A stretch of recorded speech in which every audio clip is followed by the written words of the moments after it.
건강 365 포인트 쏙쏙. 우리가 꼭 알아야 할 부분들을 정리해드립니다.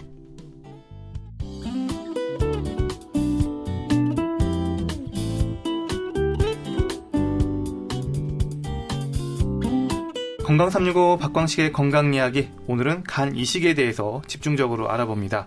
한양대학교 병원 간담체외과 최동호 교수와 함께합니다. 교수님, 그러면 우리나라의 간 이식 현황은 어떻습니까?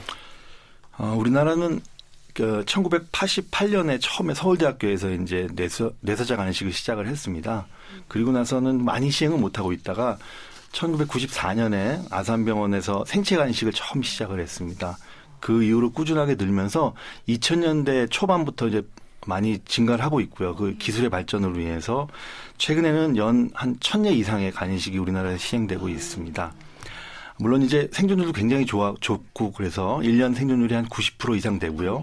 3년 생존율도 한 70% 이상 됩니다. 그래서 이런 다른 기존의 치료법보다는 굉장히 생존율이 좋기 때문에 최근에는 말기 간암 환자라든지 아니면은 이제 여러 가지 그 간의 기능 때문에 간 부전에 빠진 환자들의 아주 획기적인 치료로 이렇게 생각을 하고 있습니다. 그러면 지금 방금 이야기하신 간 이식 현황은 생체 간 이식하고 뇌사자 간 이식을 다 합친 건가요? 그래, 합친 겁니다. 예. 그러면 생체 간 이식하고 뇌사자 간 이식하고 네. 두 종류가 있는 거죠? 네, 두 종류가 있습니다. 각각의 좀 장단점이 있을까요? 어떤 건지도 설명 좀 부탁드립니다. 네, 생체 간 이식은 가장 중요한 것은 이제 공여자가 혈연 관계, 우리가 보통 혈연 관계에서 이제 받게 되는데 공여자가 있어야 되고요. 뇌사자 간 이식은 뇌사자가 이제 기증을 하게 되는 거죠. 그게 아주 다른 거고요. 생체 간 이식은 그렇다 보니까 저희가 원하는 시점에서 수술할 수 있습니다. 그러니까 수혜자가 그렇게 많이 나빠지지 않은 상태에서 수술하기 때문에 생체 간 이식은 의료진과 환자가 수술 날짜라든지 그런 시기를 정할 수가 있는 그런 장점이 있는 반면에 공유자가 수술을 해야 되기 때문에 간을 한 60% 정도 잘라줘야 되거든요. 주로 오른쪽 간을 주는데 그러니까 공유자한테 위험이 있을 수가 있습니다. 근데 뇌사자 간 이식은 뇌사자가 주기 때문에 공유자에 대한 문제는 없지만 이제 받는 사람이 항상 나쁜 상태에서 주로 많이 받게 되거든요. 왜냐하면 상태가 나쁜 사람한테 우선적으로 간을 주기 때문에 그렇게 나쁜 상태에서 받으니까 조금 여러 가지 그런 상태가 나쁜 상태에서 받으면 간 이식의 예후가 좀 더 안 좋거든요. 그런 문제점이 있습니다. 그 장단점이 서로 있기 때문에 그때 잘 맞게 이식을 선택을 하면 될 것 같습니다. 그러면 간 이식을 받는 사람은 네. 받을 수 있는 어떤 연령대가 네. 제한이 있습니까? 네, 물론은 다 받을 수 있지만 저희가 한 60세에서 70세 이상 되면은 그 여명이 얼마 되지 않기 때문에 별로 권하지는 않고요. 이론적으로는 다 받을 수 있다고 돼 있는데 주로 이제 60세, 70세 정도를 기준으로 잡고 있습니다. 그러니까 그 이전에 받는 거죠. 네. 그렇군요. 그러면 생체 간 이식의 경우에 혈연 관계든 지인이든 네. 이 간을 줄 때 네. 멀쩡한 그렇죠. 사람이 맞습니다. 자기의 간을 줘야 되기 때문에 아무래도 네. 환자분도 중요하지만 네. 또 본인의 건강이나 기증자의 건강도 걱정이 될 것 같은데요. 아주 중요합니다. 어떻습니까? 네. 이게 참 문제가 많은데 왜냐하면은 이제 그 공유자 수술도 굉장히 크거든요. 오른쪽 간을 자른다는 수술은 굉장히 큰 수술이고 아주 좀 나쁜 경우에는 그것 때문에 사망하는 경우도 있기 때문에 아주 조심스럽게 하고 우리나라에는 다행히 그래도 아직까지 사망이 없습니다. 그래서 많이 하고 있는데 가장 중요한 거는 주는 분의 지방간을 잘 확인하고 주는 사람이 이제 간 부전에 빠지는 경우가 있을 수가 있거든요. 그리고 여러 가지 합병증 때문에 문제가 생길 수 있기 때문에 그런 걸 조심해야 되고 그런 것만 없다 그러면은 주로 젊은 사람한테 간 이식을 그러니까 공유자가 되는 게 좋고요. 나이가 많은 분들은 간이 나빠지기 때문에 지양을 하고 만약에 이제 지방간이 있거나 그러면 그런 걸 충분히 조절한 다음에 이제 이식을 하는 게 중요하다고 하겠습니다. 확실히 지방간이 있는 경우에 이식을 하면 주는 사람이나 받는 사람 모두 다 위험합니다. 다 위험합니다. 네. 그러면 어떤 비형 간염이나 C형 간염 환자들도 네. 줄 수는 없는 거죠. 원칙적으로는 줄 수는 없고요. 최근에는 이제 C형 간염 환자들 치료가 많이 좋아졌기 때문에 C형 간염 환자들을 간을 치료해서 주는 경우도 이렇게 증례 보고 같은 건 있지만 원칙적으로는 줄 수는 없는 겁니다. 그러면 간이식의 경우에도 보통 천천히 누군가에게 받을 간을 기다렸다가 받는 경우가 대부분이겠지만 네. 응급으로 간이식을 해야 되는 상황들도 발생하나요? 주로 응급으로 할 수 있는 경우가 더 많습니다. 주로 응급입니까? 주로 왜냐하면 뇌사자 간이식 같은 경우가 이제 주로 그런데 그 B형 간염이나 C형 간염이 있던 분들이라든지 아니면 약물 같은 것 때문에 간이 갑자기 나빠지게 되는 경우에는 이런 간이식 말고는 치료할 수 있는 방법이 아직 없습니다.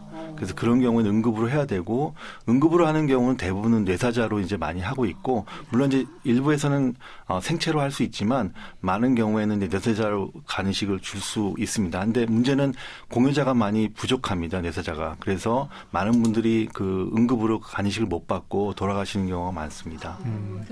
아무래도 간 이식에 있어서는 우리나라는 이제 생체 간 이식의 비율이 조금 더 많습니다. 많을 수밖에 네. 없죠. 그러면 이 생체 간 이식의 경우에 얘기하신 어떤 그런 공여자의 주는 사람의 건강도 중요하다고 맞습니다. 뭐 위험할 수도 있다고 네. 얘기를 하셨는데 네네. 이런 얘기를 들으면 주려는 마음도 좀 걱정이 돼서 못 줄 것 같아요. 맞습니다. 네.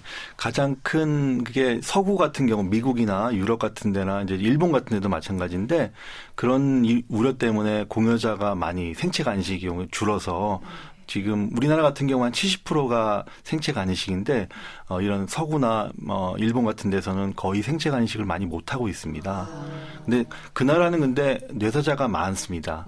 일본은 아닌데 미국이나 유럽은 뇌사자가 굉장히 많아서 굳이 생체 간이식을 하지 않아도 뇌사자 간이식을 많이 해서 그런 이식을 할 수 있기 때문에 굳이 이렇게 안 하고 있는데 우리나라는 안타깝게도 이제 생체 간이식을 많이 해야 되는 이유가 뇌사자가 상대적으로 적기 때문에 그런 거를 많이 못 하고 있습니다. 그래서 그런 걸 많이 해결을 해야 되는 그런 이유가 있습니다. 그리고 우리나라의 생체 간이식 수준도 많이 높기 때문에 좀 안전한 편이라고 들었어요. 맞습니다. 저희가 기술적인 면에서는 세계 최고라고 생각할 수 있고요. 그래서 생존율이나 아니면 합병증 같은 걸 봤을 때 전 세계에서 가장 아주 높은 수준을 유지하고 있기 때문에 이런 생체 간이식을 안전하게 할 수 있는 거라고 생각하고 있습니다.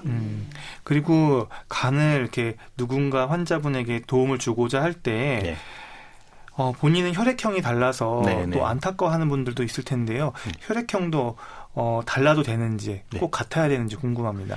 고전적으로는 혈액형이 같아야 되는데 최근에는 그 혈액형이 안 맞는 경우에도 간이식을 많이 하고 있습니다. 수술 전에 전처치를 많이 잘 하고 적절한 약물을 쓰면은 그 혈액형이 맞지 않아도 간이식을 안전하게 시행할 수 있습니다. 그러면 뇌사자 간이식의 경우에는 이제 그 간암 환자가 병원 한 군데에다가 뇌사자 간이식을 받고 싶습니다 하고 한 군데에만 등록을 하면 됩니까? 네, 그렇습니다. 저희가 이제 그 환자분들이 병원에 등록을 하게 되면요. 그분들은 중앙에 정부에서 관리를 하고 있거든요. 장기 기증본부에서 그 모든 환자들을 관리를 하고 있기 때문에 한 곳에만 등록하게 되면 그 응급도에 따라서 모든 환자들이 공평하게 장기를 받을 수 있습니다. 그래서 굳이 뭐 큰 병원이나 아니면은 뭐 어떤 일정 병원에만 등록을 해야지 장기 이식을 잘 받을 수 있고 그런 상황은 아닙니다.